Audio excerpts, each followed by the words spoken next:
नमस्कार साथियों, मैं हूं एडवोकेट अमृता रावत और मैं उत्तराखंड के जिला पौड़ी गढ़वाल से हूं। मैं समय समय पे आप लोगों के लिए कानून संबंधित जानकारी लेकर के आती हूं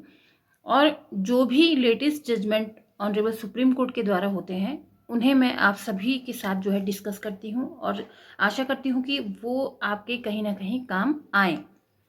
तो अगर आप मेरे चैनल पे नए हैं तो सबसे पहले मेरे चैनल को सब्सक्राइब कर दीजिए और मेरी वीडियो को ज़्यादा से ज़्यादा शेयर कीजिए। वो इसलिए क्योंकि हमारे समाज में कानून की जानकारी का अभाव है। हमारे यहाँ कानून से इतना डरते हैं लोग, कानून को समझने की बजाय उससे वो दूर भागते हैं। और जब कुछ ना कुछ घटना उनके घर में, उनके आस पड़ोस में हो जाती है, तब उन्हें पता चलता है कि काश हमें ये पैसा पहले पता होता तो हम ऐसा काम नहीं करते, या हमारे बच्चे ऐसा काम नहीं करते अगर हमें पहले इस चीज़ की जानकारी होती तो। तो इसी उद्देश्य को लेकर के मैं ये वीडियो बनाती हूँ, क्योंकि आप लोगों ने देखा होगा कि आजकल कि वीडियो बनाने वालों की भरमार है, यूट्यूबर की भरमार है। कोई डांस से अपना टैलेंट दिखा रहा है, कोई रसोई से अपना टैलेंट दिखा रहा है। बहुत अच्छी बात है, सभी लोग अपने अपने टैलेंट को यूट्यूब के माध्यम से शो कर रहे हैं। लेकिन मेरा ये चैनल है, ये एक अवेयरनेस फैलाता है, ये लोगों को जागरूक करता है कानून के प्रति। तो आशा करती हूँ कि आपको मेरी बातें समझ में आ रही होंगी और आप मेरे चैनल को सपोर्ट करेंगे, मुझे आगे बढ़ाने में सपोर्ट करेंगे। तो आज का जो वीडियो है, जो कंटेंट, जो विषय आज का है, वो है डिवोर्स के संबंध में। अभी अभी जो 2024 जुलाई में कि एक फैसला सुप्रीम कोर्ट ने दिया है, जिसमें कि हम ये जानेंगे कि किस तरीके से जब हस्बैंड वाइफ झगड़ते हैं, कोर्ट तक जाते हैं, तलाक की नौबत आ जाती है, क्या तलाक से पहले कोई हस्बैंड अपनी पत्नी को अपने घर ले जाने के लिए राजी कर सकता है कोर्ट के माध्यम से। तो वो सारी प्रक्रिया वो आज हम इस वीडियो के माध्यम से जानेंगे और ये समझेंगे कि ऑनरेबल सुप्रीम कोर्ट ने जो ये आदेश किया वो देखिए साथियों, 8 जुलाई 2024 को जो फैसला आया है उसमें सबसे पहले ये आपको जानना ज़रूरी है कि जब भी हस्बैंड वाइफ की लड़ाई होती है और वाइफ गुस्से में अपने मायके चली जाती है या कहीं भी चली जाती है और ना तो वो तलाक देती है और ना वो ससुराल वापस आती है, तो ऐसी स्थिति में जो कि लड़का पक्ष होते हैं, लड़के वाले होते हैं, उसके पति हैं वो तुरंत तलाक का केस डाल देते हैं।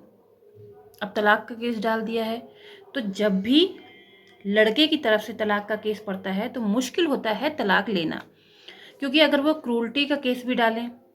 तब भी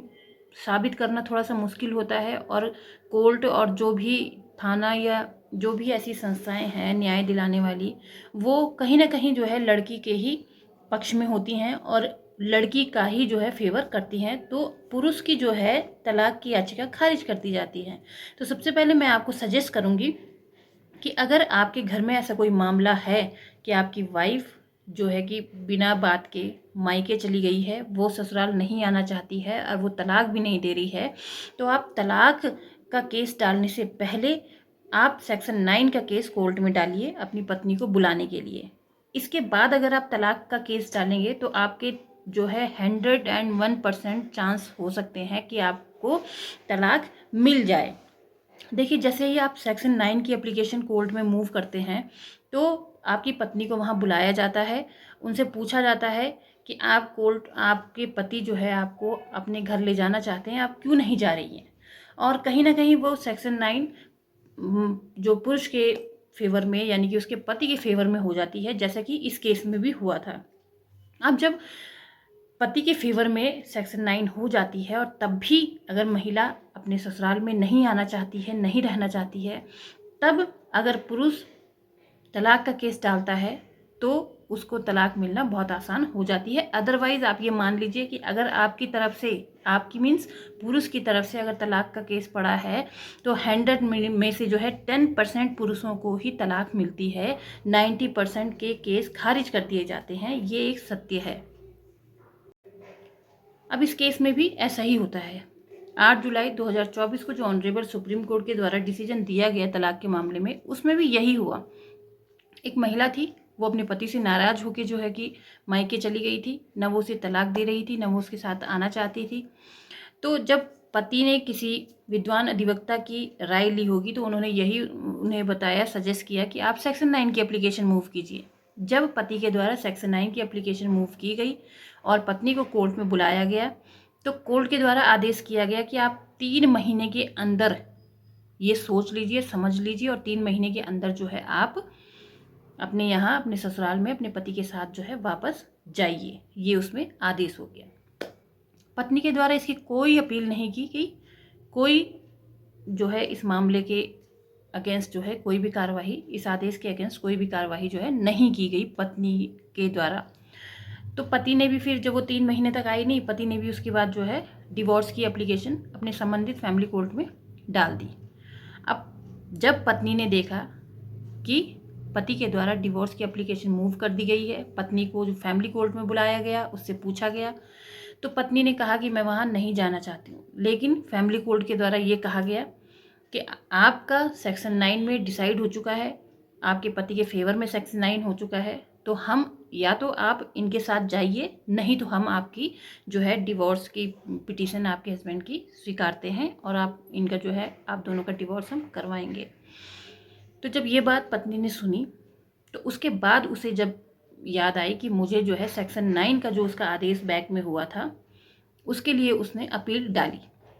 लेकिन टाइम बाउंड होने के कारण उसकी अपील को खारिज कर दिया गया और ये कहा गया कि जो सेक्शन 9 का जो आदेश हो रखा है आपको अपने पति के साथ जाना ही जाना है और नहीं तो आपकी तलाक हो जाएगी। अब फैमिली कोर्ट के द्वारा जो है लड़के को तलाक मिल जाती है, दोनों का तलाक हो जाता है, लेकिन इसके अगेंस्ट जो है वो पत्नी, उस व्यक्ति की पत्नी है जो, वो ऑनरेबल सुप्रीम कोर्ट में जाती है और यही दलील रखती है कि मुझे इसके साथ नहीं जाना, मुझे इसके साथ नहीं रहना। साथियों, जब फैमिली कोर्ट में पति के फेवर में डिवोर्स का केस हो जाता है, दोनों की तलाक हो जाती है, उसका आदेश हो जाता है, तो उसके बाद पत्नी पक्ष जो है संबंधित हाई कोर्ट में जाते हैं और वहाँ ये दलील रखते हैं कि मैं इसे तलाक नहीं देना चाहती हूँ। और हाई कोर्ट ये मानता है कि कहीं ना कहीं पति के द्वारा अपने कर्तव्यों का निर्वहन नहीं किया गया, अपनी जिम्मेदारियों को नहीं निभाया गया, जिस कारण जो है पत्नी को घर छोड़ के जाना पड़ा। और हाई कोर्ट जो है फैमिली कोर्ट के डिसीजन को डिसमिस करती है और ये मानती है कि इन दोनों का तलाक नहीं होना चाहिए और फैमिली कोर्ट के डिसीजन को वो जो है डिसमिस करते हुए उनका तलाक को खारिज करती है। अब पति पक्ष इस चीज़ से क्षुब्ध होकर के वो ऑनरेबल सुप्रीम कोर्ट की शरण में जाता है और वहाँ ये दलील रखता है कि मेरी वाइफ न मेरे साथ रहना चाह रही है और ना ही जो है मुझे तलाक देना चाह रही है, जिससे कि उसका भविष्य और मेरा भविष्य अंधकार में होता जा रहा है। मामला जब ऑनरेबल सुप्रीम कोर्ट में पहुंचा और पति के द्वारा अपनी सारी दलीलें रखी गई तो ऑनरेबल सुप्रीम कोर्ट ने भी ये माना कि कहीं ना कहीं पत्नी इस रिश्ते को आगे नहीं चलाना चाहती है और वह बेवजह इस रिश्ते को लटकाना चाहती है, अपने पति और ससुराल पक्ष को परेशान करना चाहती है, क्योंकि पति के द्वारा पूरे एफर्ट्स लगाए गए अपनी पत्नी को वापस ले जाने के लिए, अपने साथ रखने के लिए। उसने सेक्शन 9 की एप्लीकेशन डाली, उसे फैमिली कोर्ट से जब तलाक मिली, जब उसे डिवोर्स उसका एक्सेप्ट हुआ, तब भी वो उसके साथ जाने को तैयार नहीं हुई। उसके बाद जब पत्नी पक्ष के द्वारा अपील की गई और हाई कोर्ट के द्वारा फैमिली कोर्ट के जो डिवोर्स का डिसीजन था उसे ख़त्म किया गया, तब भी पत्नी पक्ष के द्वारा या उस पत्नी के द्वारा कोई भी एफर्ट्स नहीं लगाए गए अपने घर गृहस्थी को बचाने के लिए। कुल मिला के ऑनरेबल सुप्रीम कोर्ट ने ये माना कि पत्नी नहीं उसके साथ रहना चाहती है और ना ही जो है उसे तलाक देना चाहती है, जो कि एक गलत बात है। आपको अगर नहीं रहना है किसी रिश्ते में तो आप उस रिश्ते को छोड़ सकते हैं ताकि आप भी फ्री हो जाएं और वो दूसरा बंदा भी फ्री हो जाए। देखिए, यहाँ पे चाहे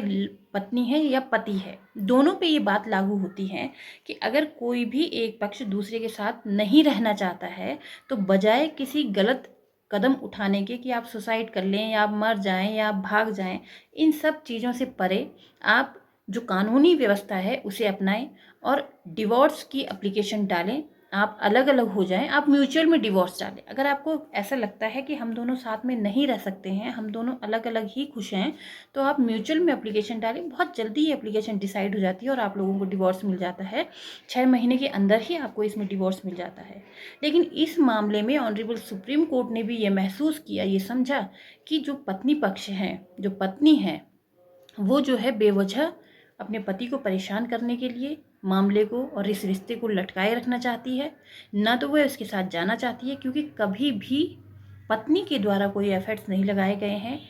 अपने रिश्ते को बचाने के लिए, अपनी गृहस्थी को बचाने के लिए। जबकि इस केस में ये देखा गया कि पति के द्वारा पूरे जोर लगाया गया कि ये मेरी पत्नी मेरे साथ आ जाए। उसने सेक्शन 9 डाली, डिवोर्स डाली, उसकी अपील हुई, अपील जब खारिज कर दी गई, अपील जब एक्सेप्ट हो गई पत्नी की, तब भी पत्नी अपने घर नहीं आई। तो साफ साफ इस केस में दिखता है कि पत्नी के द्वारा जो है अपने पति को परेशान करने की नीयत से जो है ये सब एक काम किया गया कि पहले अपील की गई। अगर आपको अपील करनी थी तो आप सेक्शन 9 की भी अपील कर सकती थी, लेकिन आपने नहीं करी, क्योंकि आपको ऐसा लगा कि शायद कोर्ट कुछ नहीं होती है और इसके फैसले ऐसे ही होते हैं। यही चीज़ ऑनरेबल सुप्रीम कोर्ट ने भी महसूस करी। ऑनरेबल सुप्रीम कोर्ट ने इस मामले में एक चीज़ और भी कही कि जब सेक्शन 9 की एप्लीकेशन जो है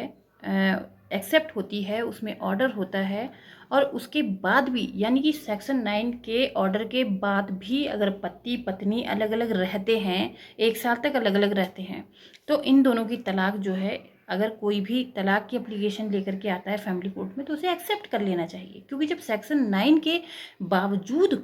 कोई साथ में नहीं रहना चाहता है, तो उसको साथ में जबरन उस रिश्ते को निभाने के लिए मजबूर नहीं किया जाना चाहिए। तो साथियों, ये था आज का मेरा वीडियो। आशा है कि आज का ये विषय आपको ज़रूर पसंद आया होगा, और अगर आप इस दिक्कत से जूझ रहे हैं या आपके साथ वाला कोई इस दिक्कत से जूझ रहा है, तो आप उसे मेरी वीडियो ज़रूर शेयर करें। मिलते हैं नए वीडियो में नए विषय के साथ। तब तक के लिए मुझे आज्ञा दें। नमस्कार।